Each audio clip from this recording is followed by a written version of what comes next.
Hello, this is Glenn with the Southern Delta Church of Wicca ATC here in Lake City, Arkansas. It's about 7:30 in the morning, and while it's nice and cool, I'm going to come out here and mow our garden. Before I got started though, I want to go ahead and get all the irrigation going. Kind of go over some of the things that I'm about to have to harvest today. You can see the tomatoes are coming in nice. We've been having lots of tomatoes on our vegetable stand. Some are ripe for green tomatoes. Everybody loves those fried green tomatoes down this way. That's a pretty red one. That's going to get picked later today. So yeah, the garden has to get mowed about every 2 weeks during the summer. Unless it gets really hot, then probably about every 3 weeks. Because once it gets really hot outside, the grass don't like to grow. Nothing likes to grow out this way. But I wanted to show y'all something. There's another tomato. Back here at the back of the garden, it was realized that we have a crepe myrtle growing next to the other tree. Got very pretty flowers on it.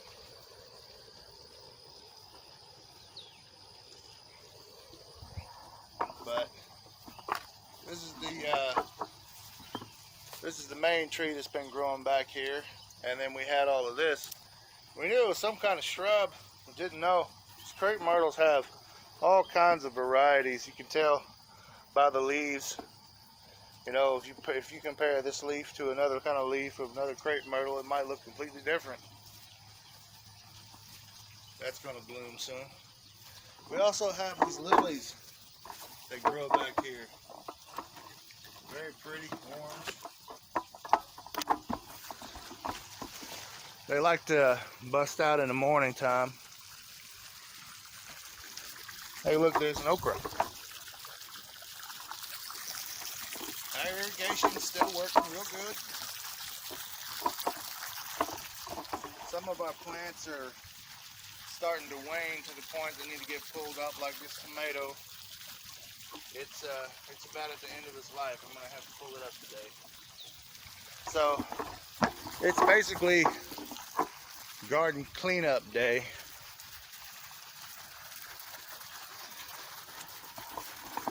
We get these little stink bugs, or little white stink bugs, that like to get all over our squash and zucchini, and they will eat a zucchini plant up. That is one of them right there.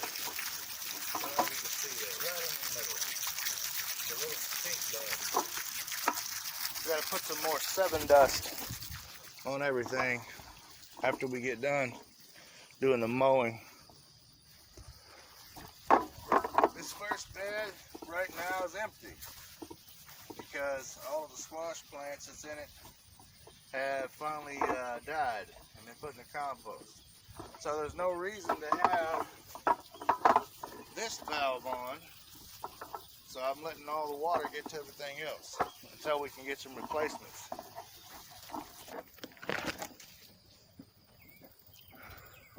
So every morning I come around the corner here and I come over to the vegetable stand to see what produce has expired and what on the pantry has expired too.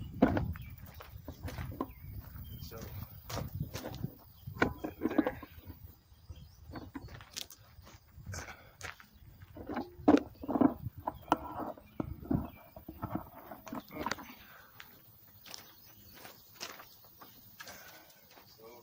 Over each one of the vegetables. All of these are the ones I got yesterday.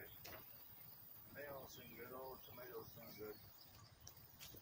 We're getting real low on potatoes.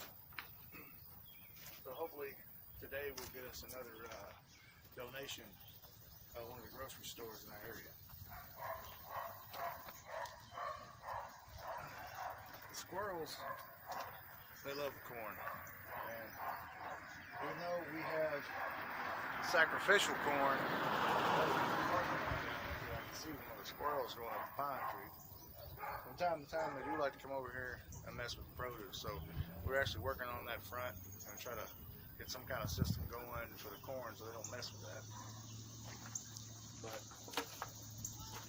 any of the corn that's exposed, go ahead and put it in compost. Just come out the garden yesterday. I don't know if we have one of those out there today. We're about to go check. So, come with me.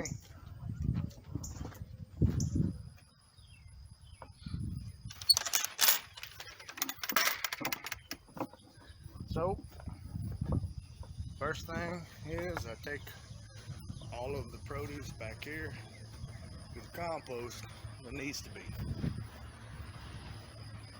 Depending on how much of the stuff that we have on the stand, it could be anywhere from a basket full to just these 2 ears.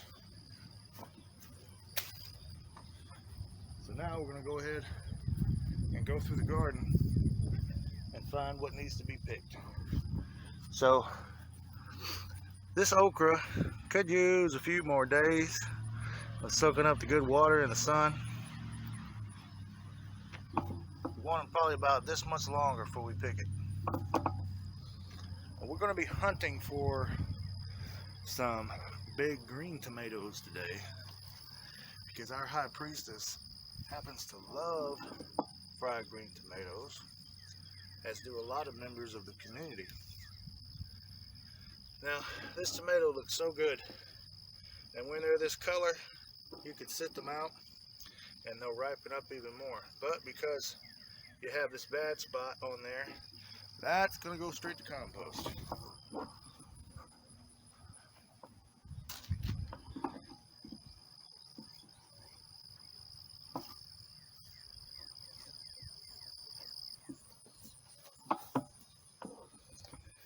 I think that tomato right there will be just fine for frying green.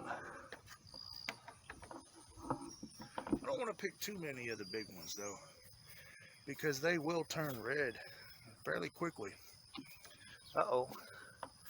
Here's a red one on the ground. And just like the other one, ain't no good. It would have been such a good tomato too.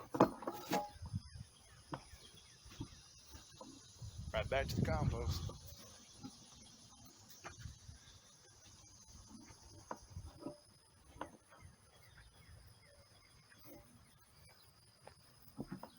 Okay, so more tomatoes on this one. Let's see if we got anything in here. Always want to be careful, look for snakes.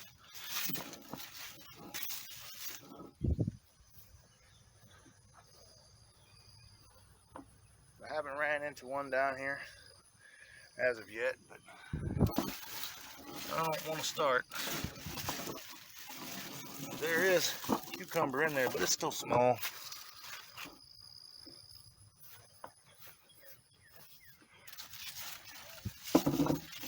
Hey, there we go. I say that can come to the vegetable stand today.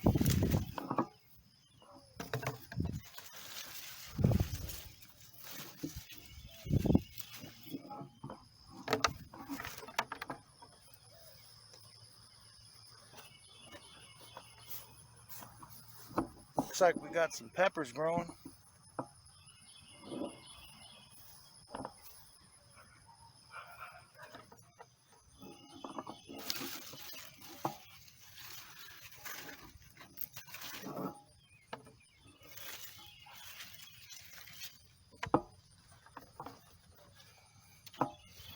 Give that one a day or two. That one definitely needs a day or two.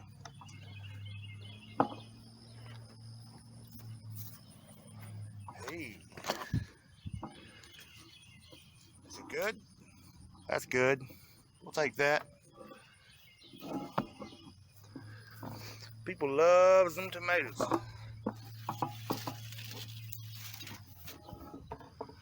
This is all said and done, I'm gonna have to go weigh it. Use a bathroom scale to weigh it. It's very simple, you see. You fill this thing up and you'll weigh it. And then you subtract the weight of the basket empty, which is 2.2 pounds. I know I've already measured it. And you subtract that. So yesterday we had a harvest of 11 pounds, but it was 13 when I put it on the scale. So I just subtracted 2, and there you go. There's your harvest weight. I keep track of how much produce we get, and then I'm gonna tally it all up at the end of the year. I love the smell of tomatoes. It's one of the best smells in the world.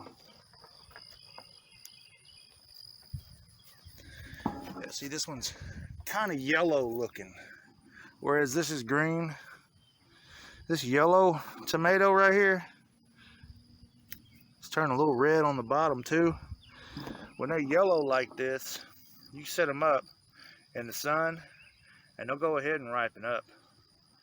But this one, I don't know, I think we can get away with this one. Cut that part off and eat the rest. I'd eat that.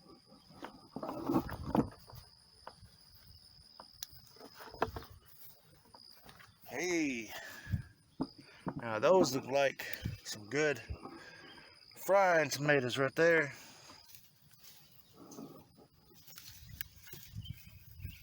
Fried green tomatoes is definitely a southern delicacy. Down here in Arkansas, there's so many people who just love to get them a mess of tomatoes to fry up. But not these. Let's see if they're any good. Yep, that's very nice.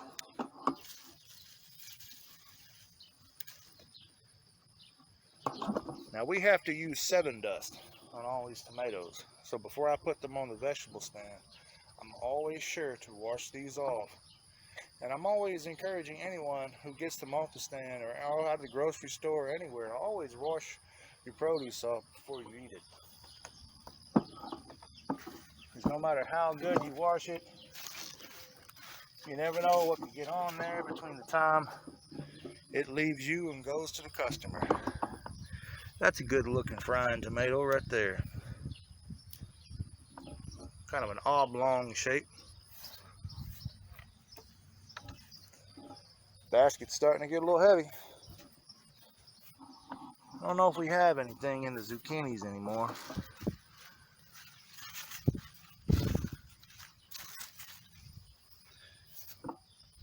May have to pull those up today. They haven't been producing in about a week. So yeah, I think these are gonna have to end up getting pulled up today. But that's all right. We have some baby zucchinis coming in. Look at the babies. They're little babies. I gotta get some more 7 dust on there today.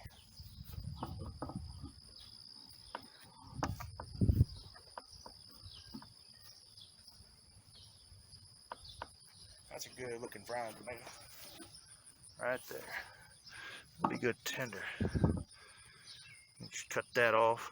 That ain't right. There's another one. Now, this kind of tomato right here, I think Terry called this a Goliath tomato, Goliath sandwich tomato. It's very different than any of the other ones that's out here. Yeah, it gets monstrous. And even though they're really good for frying, at the same time, as I understand it, they don't have the same tenderness as you get out of one of these. These are different. You can see the difference. These have these ridges where this don't, and these are supposed to be a lot better. I haven't become a fried green tomato connoisseur as of yet. These are the baby squashes. They don't look like a baby. That one's growing really rapid. But there's one. I got some all the way down here. I'm going to have to water these a little more until we get the soil amended at the end of the harvest season. Having to do a lot of manual watering, and that's fine. It's fine. Nothing wrong with that. See what else we got. Oh, we got a red one. Let's really hope the tomato worm did not get to that pretty red tomato there. That is so beautiful. Look at that. Did it make it? Anticipation. Nope. That's no good. I feel like you could eat the backside of it, but that typically is the problem when it comes to the vegetable and produce market. Is usually customers, even if it's free, customers don't typically like to take produce that doesn't look up to grocery store standards, to market standards. Is this edible? Probably, but people won't take that, and I understand that, and we'll put that in the compost after the video is over with, because I'm not going to keep running back and forth to the compost. Okay, some more good frying ones. Had a lot of requests for frying tomatoes, but that's another bad one. You can see how the worm got in there and messed with that. So that's what these things will do. You got to be on top of them. You can see we got 7 dust on there. And how many did the worm get? Looks like only that one out of that cluster.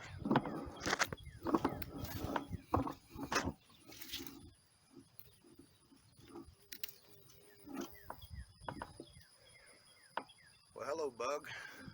That's a Japanese beetle. It's another thing that 7 dust is supposed to get rid of. And as you can see, they're out here too, and we have to be on the lookout for them. This is wonderful. You can see the beautiful flower that squash, excuse me, not squash, but okra produces as it blooms. That is beautiful. You could almost pluck that and put it in a vase on your table. There's a little red one right in there, but it's bad. Getting a lot of bad ones today, and that's not cool. That's what these bugs will do to them. You have to go through and get rid of the bad ones.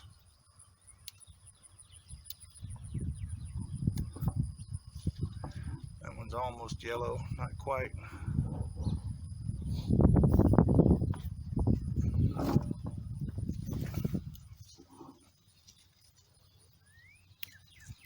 That one's good.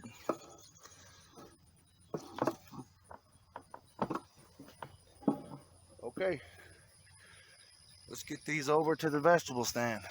I'm gonna have to weigh them first, and then I'm gonna lay them out. All right, we ended up with 8 pounds.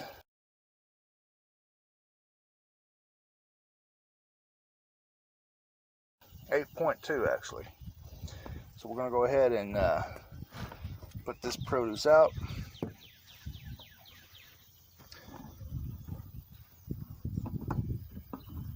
If you're hungry, you're always welcome to stop by at 104 Main Street, Lake City, Arkansas, and take what you need off our pantry and vegetable stand. Someone came by recently this week and donated another refrigerator, so now we have 2 little refrigerators out here. So when we get donations from grocery stores of like dairy products and stuff, we can keep them in there. We actually have 2 fridges inside the church, and we'll store everything in there until it needs to come out, because we can only stock so much. But the food pantry, as you can see, it's still got some stuff on it. It's going to have some more stuff coming today. So always be on the lookout for more vegetables here at Southern Delta Church of Wicca. If you enjoyed this episode of the Pagan Gardener, please go ahead and hit that subscribe button. Click that little notification bell so you don't miss any of these videos we've got coming out, because we got plenty coming out. As you can see, we got a lot of work to do. And give this video a thumbs up. That always helps. Share the video on social media, Facebook, Twitter, Instagram, anywhere you can. And until next time, to the Pagan Gardener, blessed be.